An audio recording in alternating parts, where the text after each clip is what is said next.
Welcome to 4 Minutes Closer to God. My name is Doug. Today I wanted to talk about the all-powerful God. So we have a God who in the Bible has been claimed to create the entire universe.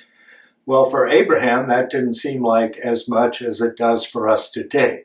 We have the James Webb Space Telescope that has been positioned at 930,000 miles on the other side in direct line between the sun, earth, and this space telescope, and it is shielded from the sun in order to take advantage of its infrared capabilities.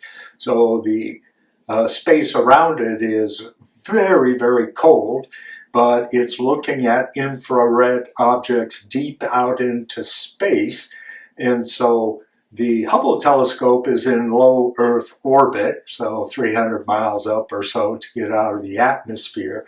But this one is deep in space, beyond the moon by several times, and it's sitting there taking images of deep space. So what they would expect to find in the evolutionary scheme of things is that we would see the very beginning of galaxy and star formation out on the edge. The problem has been that they are showing fully formed galaxies out at that distance. And so what we have is a God who in the Bible breathed the universe into existence. And we have all the stars and galaxies that we are becoming more and more aware of. And so, according to E=mc², a formula popularized by Albert Einstein, energy equals mass times the speed of light squared, and that is a tremendous amount. Meaning, if you have a lump of coal, there's tremendous more energy in that than there is, you would seem, in just the mass itself.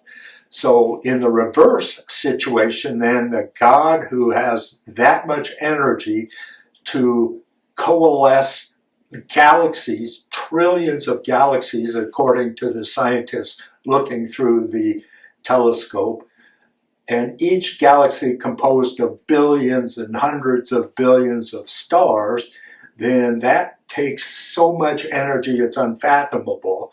And we have a God who has done that. And so an all-powerful God has created the universe, the large and macroscopic universe that we look out at night at, but he's also created the quantum universe, popularized by a recent Ant-Man movie.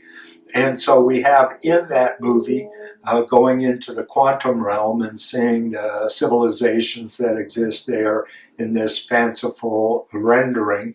But God has created a microscopic universe or universes that exist on such a level that we have this tremendous amount of fertility, of creativity that has existed in below our feet, underneath our smallest inkling of an atom, the quark realm, the quantum realm, on out to deep space where we have galactic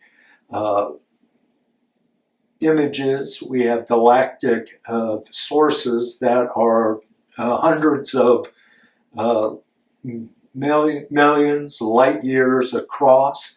And so the Milky Way galaxy is said to be 100,000 light years across, and we are just a tiny speck in this unimportant galaxy. But God has said that we are dear to his heart, the apple of his eye. And so the all-powerful God has created a universe so vast we can't even comprehend, billions and billions of light years across, but we have this God who considers us important in his own scheme of things, this all-powerful God.